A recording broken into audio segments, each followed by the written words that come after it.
Bonjour Laurent. Bonjour Laura. Alors Laurent, tu es le CEO d'Automation et Robotique. Pour commencer, peux-tu déjà m'expliquer ce que vous fabriquez? Ce qu'on fabrique, en fait, ce sont des équipements pour contrôler la qualité des verres de lunettes. C'est-à-dire qu'on ne fabrique pas des verres de lunettes, mais on fournit des équipements qui vont vérifier si le verre qui est commandé correspond à la prescription médicale. Alors, avant d'en découvrir plus, j'aurais voulu savoir où tout a commencé en fait. La société a débuté en 83. Et c'est venu d'une idée de deux ingénieurs. C'était Christian Closset et Michel Montulet. Et ils s'étaient dit qu'ils allaient proposer des solutions automatisées pour tout type d'industrie. Et puis un jour, un client est venu les trouver en disant « on aimerait avoir une machine d'emballage pour des verres de lunettes ». Et Christian s'est dit « si on emballe les verres de lunettes, il faut les contrôler avant ». Et c'est comme ça que Automation et Robotique s'est lancée dans l'industrie ophtalmique. C'est incroyable, sachant qu'aujourd'hui, en fait, vous êtes leader mondial. Quelles sont vos forces? Qu'est-ce qui fait la différence? On est leader mondial parce qu'en fait, on offre des solutions qui sont différenciantes. À l'intérieur des machines, on va les découvrir. On a des technologies qui sont très avancées et qui répondent précisément aux besoins des clients. Ça, c'est une première chose. Et puis, la qualité de nos équipements est aussi une référence dans le domaine ophtalmique. Et puis, le service qu'on va produire, qu'on va fournir une fois qu'on a livré les équipements, parce qu'il faut les installer, il faut former les gens qui vont les utiliser, il faut pouvoir assurer un support technique. Eh bien, c'est l'ensemble des choses-là qui va permettre, en fait, à Automation et Robotique, au fil du temps, de s'installer comme leader mondial. Est-ce que tu peux aussi me donner quelques chiffres de la société, Laurent? Alors, chez Automation et Robotique, on a bien grandi. Aujourd'hui, on est 140 en Belgique, ici à Lambermont, et on est 40 dans le monde entier. C'est-à-dire qu'on a des filiales en Thaïlande, aux États-Unis, un site de production en Chine. Et donc, c'est 40 personnes qui travaillent à l'étranger aussi pour Automation et Robotique. Au total, 180. Alors, ce qu'il faut savoir, c'est qu'on exporte plus de 96-97%, voire même un peu plus, de nos machines à l'étranger. Ah, mais c'est incroyable ça. Donc, vous êtes plus présent à l'étranger qu'ici. Oui, parce que c'est là que les acteurs se trouvent. Et la dernière chose, on fait 33 millions de chiffres d'affaires, c'est quand même pas mal, c'est une belle évolution. Il faut savoir qu'en 2022, on était à 20 millions, donc c'est une société qui grandit. C'est génial. Merci beaucoup Laurent, j'ai hâte d'en découvrir plus.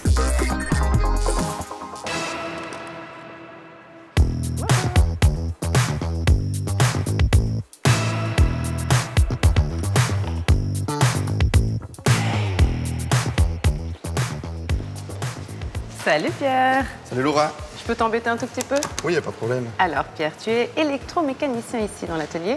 En quoi consiste ton job?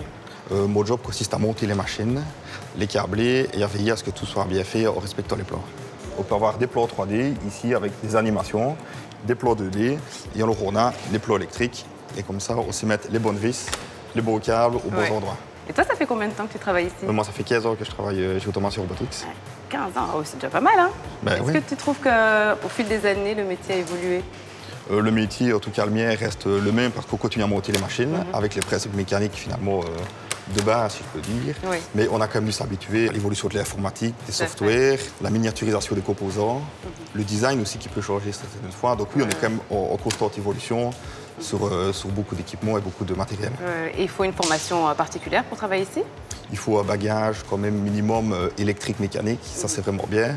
Mais de toute façon, on s'occupe de la formation ici en interne. On épaule les collègues et il y a un système de parrainage qui est quand même mis en place pour veiller à ce que ça se passe bien pour tout le monde. Mais c'est génial. Écoute, merci Pierre, je vais te laisser travailler. Et moi, je continue ma découverte. Avec plaisir. Salut. Bonne découverte. Oui, salut.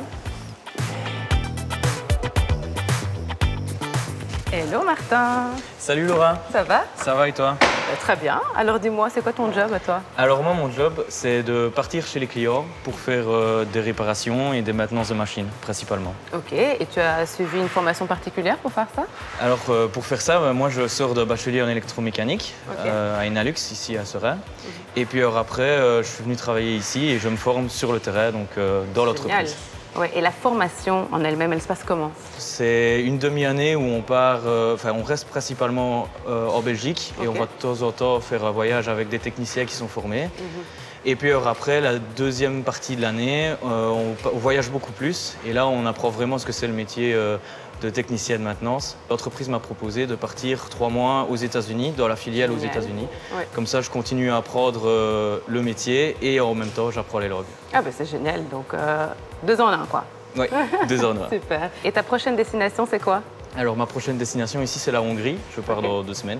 Super, merci beaucoup Martin, je te laisse travailler. Hein. Merci.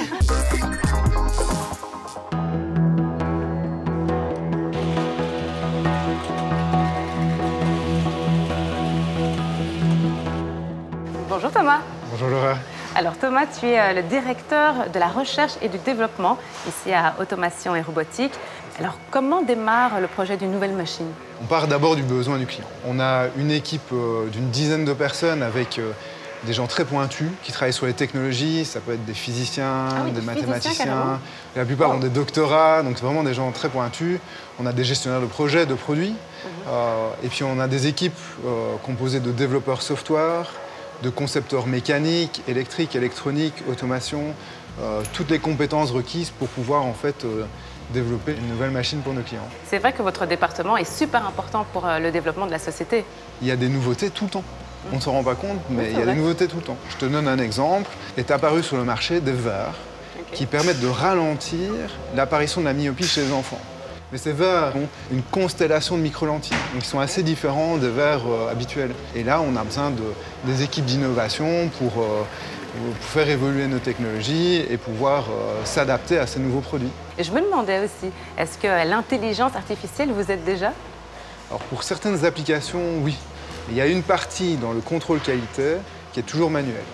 C'est le contrôle des défauts dits cosmétiques, comme des rayures ou des éclats dans les verres. Et pour reproduire le comportement d'un expert humain, il est plus adapté d'entraîner, par exemple, un modèle d'intelligence artificielle avec un grand nombre d'exemples que d'essayer de coder des algorithmes qui permettent de reproduire ça. Donc, sur ce projet-là, par exemple, l'intelligence artificielle est une technologie qu'on utilise pleinement pour répondre à un nouveau besoin. Ben super, merci beaucoup Thomas et bonne chance pour la suite.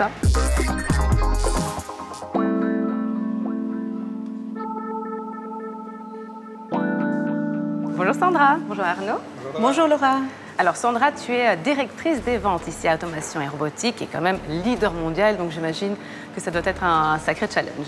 En effet, il y a des challenges à relever. 40% du chiffre d'affaires est fait en Europe, donc qui est finalement notre marché berceau. 40% en Amérique, donc quand je dis Amérique, c'est Amérique du Nord où on a une filiale qui s'occupe du service et de la vente. Et on a également un agent en Amérique du Sud qui a 5 bureaux qui se répartissent sur le continent. Et puis le reste, les 20% restants sont pour l'Asie. Est-ce qu'il y a encore des marchés à aller chercher? Oh ben oui, le marché asiatique, donc c'est là qu'on met beaucoup d'efforts actuellement. On a d'ailleurs 2 nouveaux agents au Japon qui s'occupent également de la Corée du Sud et un en Thaïlande donc qui va s'occuper de l'Asie du Sud-Est. Et évidemment, on a un agent en Chine qui est également un gros marché pour nous. Ben super Sandra, bonne chance pour la suite. Alors, qui dit vente, dit forcément service après-vente. Et là, c'est là où toi, Arnaud, tu interviens. Tu es donc responsable du service client. Donc, concrètement, j'imagine que tu aides les clients à utiliser la machine, c'est ça? En effet, c'est bien ça. Donc, une fois que la machine est sur site, il y a la première partie qui est l'installation de la machine. Et ensuite, les derniers jours de l'installation sont passés à former le client. Et du coup, vous devez voyager beaucoup ou bien vous savez gérer ça à distance? On peut se connecter à distance et en fonction de la panne, soit on envoie un technicien sur site pour dépanner ou alors on dépanne à distance avec l'aide du client sur site. Eh bien, génial. Merci beaucoup Arnaud. Merci Sandra. Bonne continuation pour la suite.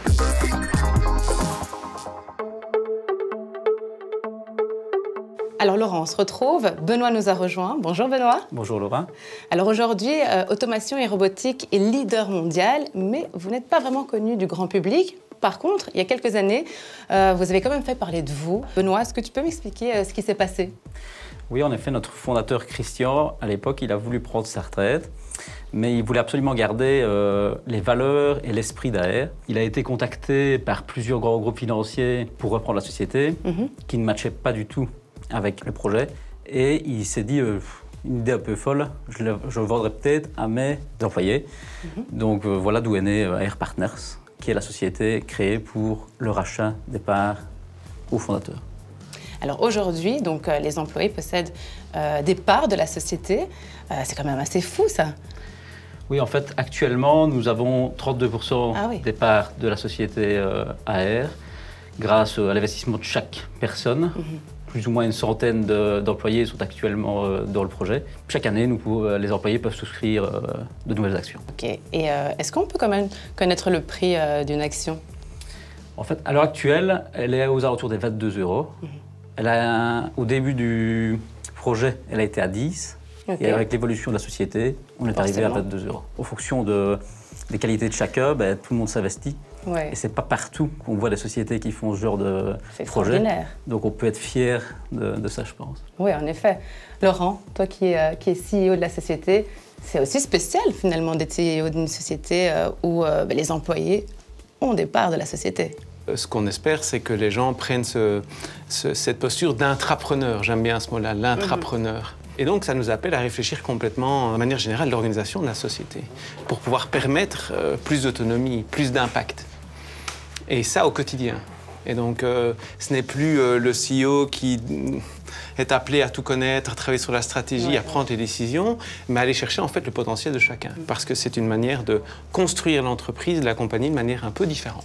C'est vrai. Comment tu vois l'avenir pour la société? Il faut faire attention de ne pas grandir trop vite. C'est aussi une aventure humaine et on veut garder cet esprit familial. Et donc, notre approche aujourd'hui, c'est de se dire, et pour l'avenir aussi, qu'est-ce qu'on peut réfléchir comme organisation où on peut rassembler en fait les talents de chacun au service du client, tant sur la production, la livraison et le service des machines que sur le développement de nouveaux produits. Pour rester quelque part unique dans le marché, il faut qu'on continue à faire évoluer notre technologie cœur. Et si on arrive à faire ça, eh bien à ce moment-là, je pense qu'on pourra parler de robustesse et automation robotique n'a pas trop de soucis à se faire. Eh bien, merci beaucoup Laurent, merci Benoît, je vous souhaite vraiment le meilleur pour l'avenir.